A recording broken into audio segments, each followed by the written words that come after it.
Well, it is now time for our business update here at France 24. Solange Mougin is here in studio with us to take us through it. Solange, you're kicking off with the Paris Air Show. It takes off later today, and it's both a cultural event. Up to 300,000 people are expected, but it's also a major business gathering. What are we expecting from the trade side of things?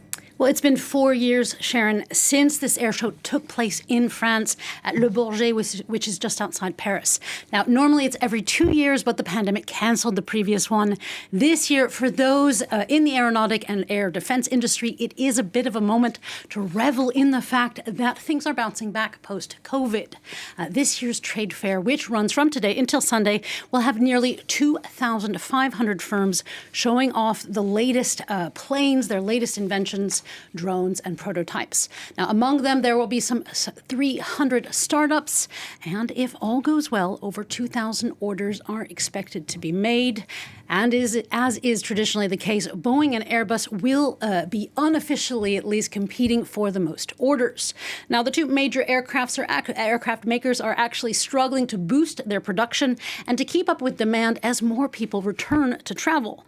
Such a frenzy for jetting around is supposed to keep up for at least the next 3 decades. Currently, there are around 25,000 commercial airplanes in service, and both Boeing and Airbus expect that number to double by 2042. All of this despite the environmental impact that flying has.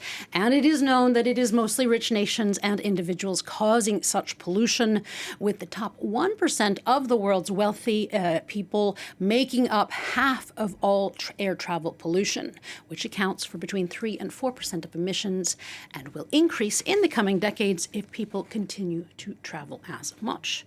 Now, Emmanuel Macron announced on Friday a plan to try and make flying greener by investing some 300 million per year until 2030 in innovating motors and planes, as well as some 200 million in developing biofuels and kerosene alternatives.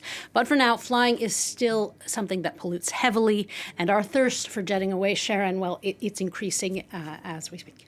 Staying with the environment then, Solange, in Switzerland, we saw a couple of referenda yesterday about the carbon neutral law and a tax initiative passing by wide margins. Tell us about those. Yeah, let's begin with the initiative on the climate. Swiss citizens decided that by 2050, they no longer want their energy to come from fossil fuels. To be carbon neutral by then and to keep their electricity bills down, this means they will have to invest heavily in sun and hydropower. Yinka Oyatade has the story.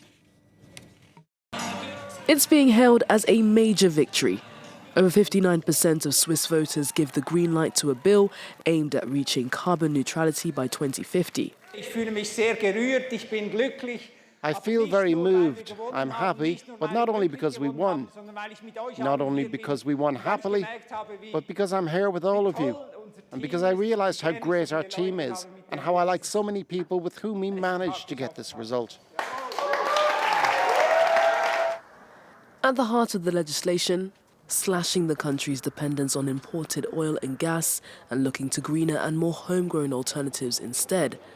To achieve this, the legislation will release 2 billion Swiss francs as well as additional aid for businesses. Reaching carbon neutrality will be a massive feat for the country, which imports around 3/4 of its energy.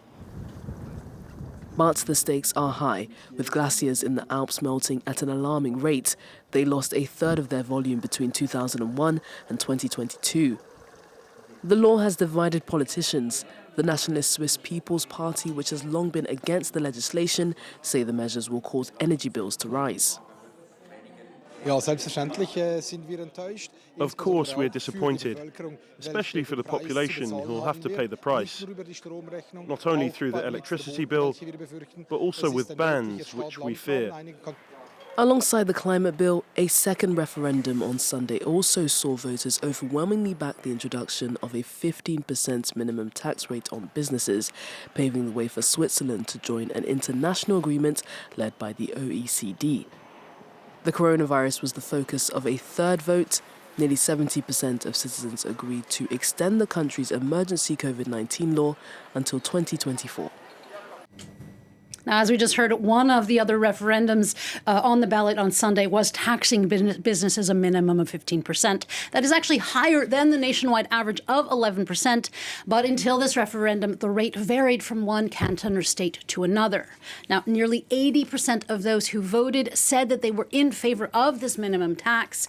Political parties and business groups were also in favor.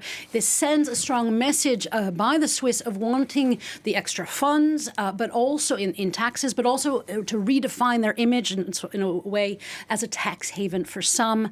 But nonetheless, even with the 15%, Switzerland still has one of the lowest corporate rates in the world. The move does align Switzerland, though, with the OECD, or the nearly 140 nations that agreed that globally a minimum rate of 15% is necessary worldwide. Okay, Solange, thank you so much for that. That is Solange Mougin joining us there from our business desk here on France 24.